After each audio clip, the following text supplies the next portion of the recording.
ভিডিওটা যখন শুরু করলাম, এখন বাসা থেকে বের হলাম, একটু আশেপাশে ঘুরবো। মানে এখন তেমন কোনো কাজ নিয়ে বের হই নাই, এখন বের হয়েছি এমনি আপনাদের সাথে একটু গল্প করার জন্য। নাহলে এখন আমার ওইরকম কাজ নাই, আমার কাজ হচ্ছে একটু পরে, সন্ধ্যার দিকে বা দুপুরের পরে হচ্ছে আমার কাজ। এখন বের হলাম আপনাদের সাথে একটু ঘোরাঘুরি করার জন্য এবং একটু গল্প করার জন্য। পরিবেশটা সুন্দর না? সুন্দর, মেঘলা মেঘলা একটা পরিবেশ, রোদ নাই।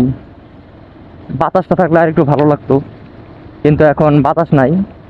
যদিও একটা মানে ফাঁপা একটা গরম আছে, কিন্তু রোদ নাই, এটাই ভালো লাগতেছে যে রোদ ছাড়া ঘুরতে মজা আছে। রোদ থাকলে আর কি ভিউগুলো ভালো দেখা যায়, কিন্তু এখন যেহেতু রোদ নাই, ভিউটা একটু মানে ওই রকম ভালো নাও আসতে পারে। যেমন কালারগুলো একটু ফেডেড লাগবে, এত বুস্টেড কালার লাগবে না। তাও পরিবেশটা সুন্দর, বাইক চালালে সুন্দর বাতাস লাগতেছে, রোদ নাই। মানে বাইক চালানোর জন্য সুন্দর একটা ওয়েদার। রোদ থাকলে তো কড়া রোদের ভিতর পড়তে হয়।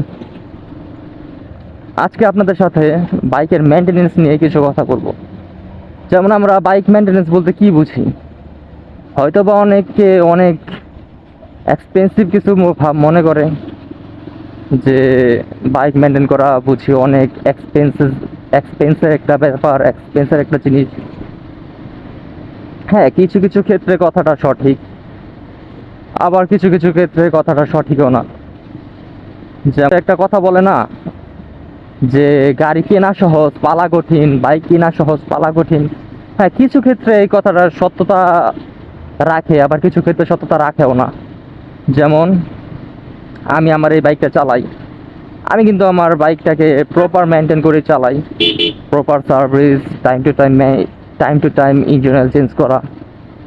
তো বাইক মেনটেনেন্সের মধ্যে কি কি আছে? বাইক মেনটেনেন্সের মধ্যে আছে আপনার বাইকের ফার্স্ট অফ অল যে মেনটেনেন্সটা আমাদের মাথায় আসে বা আমরা করি, সেটা হচ্ছে ইঞ্জিন অয়েল চেঞ্জ করা।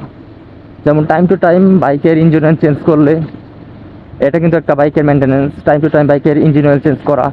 যেমন নতুন কন্ডিশনে আমরা বাইক কেনার পর মিনারেল ইঞ্জিন অয়েল ভরি, মিনারেল ইঞ্জিন অয়েল ভরার পর আমরা এটা দিয়ে 500 কিলো চালাই, এরপর ড্রেন দেই, আবার মিনারেল ভরি, আবার 500 বা 1000 কিলো পরে ড্রেন দেই। এবার ব্রেকিং পিরিয়ডটা পার করি। তো ব্রেকিং পিরিয়ডের টপিক আলাদা, ওটা নিয়ে আরেকদিন আলোচনা করব। আজকে মেনটেনেন্স নিয়ে আলোচনা করি। যেমন ব্রেকিং পিরিয়ড শেষ হওয়ার পর আমরা বাইকে সাধারণত ফুল সিনথেটিক একটা ইঞ্জিন অয়েল ইউজ করি। যেমন আমি একটা ফুল সিনথেটিক ইঞ্জিন অয়েল ইউজ করি। আমি ব্র্যান্ডের নাম না নেই, ব্র্যান্ডের নাম নিলে প্রমোশন হয়ে যাবে। আমি যেটা ইউজ করি একটা সিনথেটিক, ভালো একটা সিনথেটিক ইউজ করি, যা দিয়ে আমি মোটামুটি 2500 থেকে 3000, কখনো কখনো 4000 ইজিলি চালাতে পারি। আমার ইঞ্জিন অয়েলের এই ক্যাপাসিটি আছে, যেটা দিয়ে আমি চালাতে পারবো আর কি। তো এরকমই সিনথেটিক দিয়ে মোটামুটি সবাই 1500 থেকে 2000, 2500 কিলো পর্যন্ত ইজিলি বাইক চালায়। তো এই গেল ইঞ্জিন অয়েলের ব্যাপার, মেনটেন্যান্সের ব্যাপার। এটা মোটামুটি 1500 থেকে 3000-এর মধ্যে সবাই ট্রেন দেয়। তো এটা একটা কস্ট গেল, যে আপনার চালানোর উপর নির্ভর করবে যে আপনি কখন ইঞ্জিন অয়েল চেঞ্জ করবেন। এরপরে আসছে মেনটেন্যান্সের মধ্যে এয়ার ফিল্টার। এয়ার ফিল্টার প্রতিটা সার্ভিসের সময় চেঞ্জ করে নেওয়া ভালো। যেমন আমি আমার এয়ার ফিল্টার প্রতি 4000 কিলো পর পর চেঞ্জ করে ফেলি। এটা আর কি, এটা কিলোর ওপর নির্ভর করে না, এটা আর কি নির্ভর করে আপনি কেমন পরিবেশে চালাচ্ছেন এবং আপনার এয়ার ফিল্টার কতটা ময়লা হয়েছে এর উপর নির্ভর করে যে আপনি কখন এয়ার ফিল্টারটা চেঞ্জ করবেন। এইগুলো আরেকটা মেনটেনেন্স। এয়ার ফিল্টারের দাম এক এক বাইকের এক এক রকম ভ্যারি করে, তা আমি দামটা ওইভাবে না বললাম। এইগুলো আপনার সেকেন্ড মেনটেনেন্স, বাইকের এয়ার ফিল্টার। তারপরে আসি বাইকের মেনটেনেন্সের মধ্যে পড়ে চাকা বা বাইকের যে সব পার্টস, মুভিং পার্টসগুলো আছে, এগুলা গ্রিজ করা। যেমন আমরা বাইক যখন সার্ভিস দেই, সার্ভিসে কি করে, সার্ভিসে কিন্তু এগুলাই বাইকের ট্যাপেরটা একটু অ্যাডজাস্ট করে দেয়, এই ব্রেকের, তারপর ক্লাচের যে কেবলগুলো আছে এগুলো একটু করে দেয়। তারপর যে বেয়ারিংগুলো আছে, তারপর চাকার যে বেয়ারিং, তারপর চেসিসের যে বুশ, চাকার যে বুশ টুশ আছে, বডির যে বুশ, এগুলা খুলে এগুলোর ভিতরে গ্রিজ করে দেয়। এটা হচ্ছে আরেকটা মেনটেনেন্স। এটা আর কি সার্ভিসের মধ্যেই পড়ে। আর আপনি যদি সার্ভিস না করেন, সার্ভিস না করলে এগুলো আছে, এগুলো আপনি 1 কিলো পর পর একটু গ্রিজ টিজ করবেন সার্ভিস সেন্টারে গিয়ে। এটা হচ্ছে মেনটেনেন্স। তারপর আছে চেইন। বাইকের চেইন কিন্তু প্রচুর পরিমাণ ময়লা হয়। এখন আপনি যদি চেইনটা নিয়মিত ক্লিন টিন করে লুপটুপ করে রাখেন, বাইকের চেইন ভালো থাকবে এবং আপনি দীর্ঘদিন চালাতে পারবেন এবং ইজি এবং মানে ভালোভাবে চালাতে পারবেন স্মুথলি। এই হচ্ছে একটা মেনটেনেন্স। মেনটেনেন্সের মধ্যে এইসবই টুকিটাকি মেনটেনেন্স। বাইকের মেনটেনেন্স বলতে যে অনেক হাই কস্টের মেনটেনেন্স সেটা কিন্তু না। আপনি নিয়মিত মেনটেনেন্সের মধ্যে ইঞ্জিন অয়েল চেইন লুপ করা, চেইন ক্লিন করা, এয়ার ফিল্টার চেঞ্জ করা, এগুলোই হচ্ছে বাইকের মেনটেনেন্স। আর আপনার সবচেয়ে বেশি কস্ট তখনই বাঁচবে যখন আপনি বাইকের যখন প্রবলেম দেখা শুরু হয়েছে,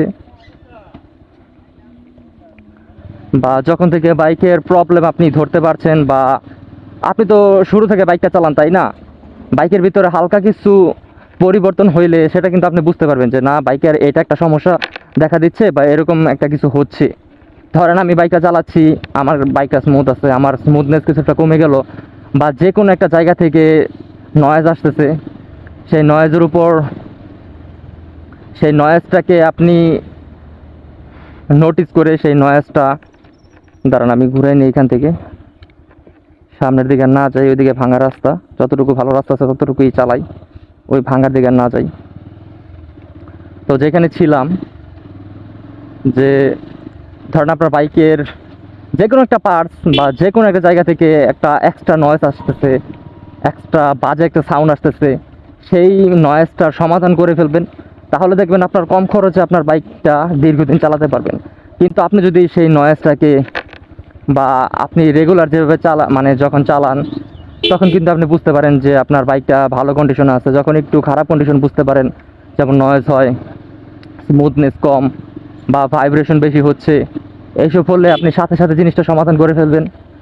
সাথে সাথে জিনিসটা সমাধান করলে হয় কি, আপনার অল্প খরচে এবং যেই জিনিসটা নষ্ট হয়েছে বা যেই কারণে আপনার নয়েজটা হচ্ছিল সেটি কিন্তু সমাধান হয়ে যায়। এখন আপনি যদি অলসতার কারণে বা ছোটোখাটো ইস্যু মনে করে ওই জিনিসটাকে সমাধান না করেন, পরবর্তীতে কিন্তু সেই মানে ছোট্ট একটা জিনিস থেকে আপনার কষ্টটা কিন্তু আরও বেড়ে যাবে। যেমন এখন যে জিনিসটা ধরেন আমার বল রেসেরও সমস্যা দেখা দিচ্ছে, তাই মানে আমি কথার কথা বোঝাচ্ছি আপনাদের, বল রেসেরও সমস্যা দেখা দিচ্ছে। আমি ব্রেক ধরলে ঘাড় থেকে কট করে একটা আওয়াজ হয়, মানে হইতেই পারে, এটা বাইকের কমন একটা জিনিস। বা আমি বুঝতে পারছি যে বল রেসার একটু টাইট টাইট লাগতেছে বা বেশি লুজ লাগতেছে, তা আপনি জিনিসটা সমাধান করলেন না এবং এই আওয়াজ নিয়ে চালাচ্ছেন, বা আপনার চেন থেকে আওয়াজ হচ্ছে, আপনি চেনটা সমাধান করলেন না, কে চেন থেকে মাঝে মাঝে ক্যারকের আওয়াজ হয়, বা যে কোনো বডি পার্ট থেকে, যেহেতু বাইক একটা মুভিং পার্টস, মানে বাইক একটা মুভিং জিনিস, এটার মুভিং পার্টসে কিন্তু সমস্যা দেখা দিতেই পারে। আপনি যদি জিনিসটা দেখেও না দেখার একটা প্রবণতা রাখেন, বা আপনি সাথে সাথে সমাধান করলেন না জিনিসটা, আপনি ভাবলেন যে আরে ছোটোখাটো জিনিস, এটা পরবর্তীতে ঠিক হয়ে যাবে, এসে রেখে দিলেন, পরে দেখবেন যে ছোট্ট একটা জিনিসের কারণে আপনার বাইকের কস্ট অধিক মাত্রায় বেড়ে যাবে। যেমন আমার বল রেসার যদি এখন সমস্যা হয়, আমার বল রেসার চেঞ্জ করতে কত টাকা লাগবে, এরপর যদি আপনি বল রেসারটা চেঞ্জ না করেন, এখন বল রেসারের কারণে যদি আপনার ঘাড়ের বা বাইকের সামনের মানে এই হেডের এইদিকে আরও অন্য কোনো পার্টস নষ্ট হয়, বা বাইকের অন্য কোনো জায়গায় এই নয়েজ হচ্ছে, আপনি ওটা সমাধান করুন না, এটার কারণে বাইকের ওই পার্টসের সাথে সাথে অন্য একটা পার্ট ক্ষতিগ্রস্ত হয়ে গেল। যেমন আপনার ধরেন যে এই চেসিসের বুশ জং ধরে গেছে, আপনি ঠিকঠাক মেনটেন করেন না, আওয়াজ হচ্ছে, আপনি সেই আওয়াজটাকেও সমাধান করলেন না, গ্রিস টিস করলেন না টাইম টু টাইম, পরে দেখবেন ওইটা থেকে আপনার আরও বেশি সমস্যা দেখা দেবে বাইকের। তো সেই ক্ষেত্রে কিন্তু আপনার মেনটেনেন্স কস্টটা বেড়ে যাবে, আর তখন আপনার পার্টস রিপ্লেসও করা লাগতে পারে, এবং একটা বাইকের পার্ট কিন্তু কম না, বাইকের পার্ট কিন্তু মোটামুটি দাম আছে ভালোই। তাই আপনি যদি সঠিক সময়ে জিনিসটা সমাধান করে ফেলেন, আপনার কস্টটা অনেক ক্ষেত্রে কমে যাবে, এবং যদি সঠিক সময়ে সমাধান না করেন তখন আপনার মেনটেন্যান্স কস্ট বেড়ে যাবে। তো আমি শুরুতে একটা কথা বলছিলাম যে বাইক পালা এক্সপেন্স, আবার এক্সপেন্সও না। যখন আপনি ছোট ছোট জিনিস শুরুতেই সমাধান করে ফেলবেন তখন কিন্তু জিনিসটা অল্প টাকার মধ্যে হয়ে যাবে। এবং যখন আপনি অনেক মানে জিনিসটাকে ধরেই রাখলেন, ঠিকঠাক করলেন না, তার থেকে আরও পার্টস নষ্ট হলো, যখন আপনি পরে বাইক একদম চালানোর কন্ডিশনেই নাই বা খুব বাজেভাবে চালাচ্ছেন, তখন আপনি সার্ভিস সেন্টারে গেলেন, ওই সময় কিন্তু আপনার বাইকটা সমাধান করতে বা রেডি করতে অনেক টাকার খরচ।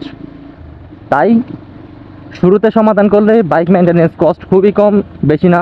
আবার যদি শুরুতে সমাধান না করেন বাইক মেনটেন্যান্স কস্ট খুবই বেশি। তাই এখন চয়েস আপনার, আপনি বাইকটাকে একদমই খারাপ কন্ডিশনে নিয়ে ঠিক করার চেষ্টা করবেন, নাকি বাইকটা শুরুতেই অল্প সমস্যার সময় সমাধান করে ফেলবেন। আমার মতে বাইকটা অল্প সমস্যা দেখা দিলে সমাধান করে নেওয়া ভালো। যেমন আমি আমার বাইকে সামান্য কিছু ভুল ত্রুটি দেখলেই ধর, বা আমি চালিয়ে তো বুঝি যে আমার বাইকের এই সমস্যা হচ্ছে, বা আগে এরকম ছিল না এখন হচ্ছে কেন, তো এই জিনিসটা আমি সাথে সাথে সমাধান করে ফেলি। এই জিনিসটা সাথে সাথে সমাধান করলে হয় কি, আমার পরবর্তীতে টাকাটা বেশি লাগতেছে না, এবং অল্প খরচে আমার বাইকটাও ফিট থাকতেছে, এবং আমি বাইকটাকে হ্যাপিলি রাইড করতে পারতেছি। তাই মেনটেনেন্স বাইক যদি আপনি চালান তাহলে চেষ্টা করবেন সবসময় বাইকটাকে মেনটেন করে চালানোর। শুরুতেই একটা সমস্যা দেখা দিলে সেই সমস্যাটা সমাধান করে ফেলার, তাহলে আপনি বাইকটা দীর্ঘদিন চালাতে পারবেন। আর যদি না করেন তাহলে আপনার কাছে বাইক পালা মানে বাইক রাখা একটা ব্যয়বহুল একটা জিনিস মনে হবে, এবং তখন আপনি আর বাইকটা রাখতে পারবেন না, রাখলেও প্রপারলি মেনটেন করে রাখতে পারবেন না। তাই শুরুতেই সবটা সমাধান করে ফেলা ভালো। তারপর বাইকের মেনটেন্যান্সের মধ্যে আরেকটা মেনটেন্যান্স আছে, সেটা হচ্ছে বাইকের চাকার টায়ারের এয়ার প্রেশার চেক করে রাখা। যেমন প্রতি 1 সপ্তাহ পর পর বা 15 দিন পর পর আপনি একটু এয়ার প্রেশারটা চেক করবেন যে এয়ার প্রেশার ঠিক আছে কি না। এটা হচ্ছে বাইকের আরেকটা মেনটেন্যান্স। এয়ার প্রেশারের উপর কিন্তু আপনার মাইলেজ, তারপর বাইকের পারফরমেন্স, ব্রেকিং অনেক কিছু নির্ভর করে।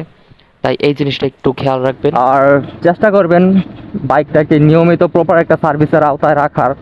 কারণ সার্ভিসটা করলে হয় কি, আপনার বাইকে যদি কোনো সমস্যার মানে একদমই শুরু পর্যায়ে কোনো সমস্যা থাকে, ধরেন মাত্র সমস্যা দেখা দিয়েছে বাইকের, ওই সমস্যাটা কিন্তু আপনি সাথে সাথে মানে সার্ভিস করার সময় ওই জিনিসটা ধরা পড়ে যাবে এবং ওই জিনিসটা সমাধান করে ফেলবেন, তাহলে আপনি বিপাকে পড়বেন না।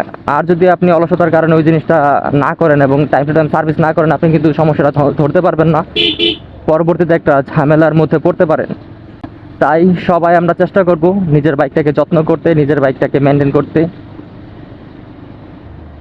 আজকে ভিডিওটা এইখানেই শেষ করি। আমার আজকে তেমন কোনো কাজ নাই, এর জন্য একটু শুধু আপনাদের সাথে গল্প করার জন্য বের হলাম। পরিবেশটা ভালো লাগতেছে বাইক চালাইতে, এর জন্য একটু বের হলাম। এমনিতে আমার এখন কোনো কাজ নাই।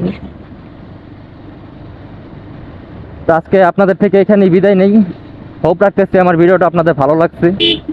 যদি এই ভিডিওতে কোনো কিছু ভালো লাগে একটা লাইক করে দিবেন এবং সাবস্ক্রাইব করে হয়ে যাবেন আমাদের ফ্যামিলি মেম্বার। যতক্ষণ পর্যন্ত আমরা নেক্সট ভিডিও না নিয়ে আসছি, আমরা থাকবো ভালো, আমরা থাকবো সুস্থ, এবং নিজেদের টেক কেয়ার করবো আমরা সবাই ইনশাআল্লাহ।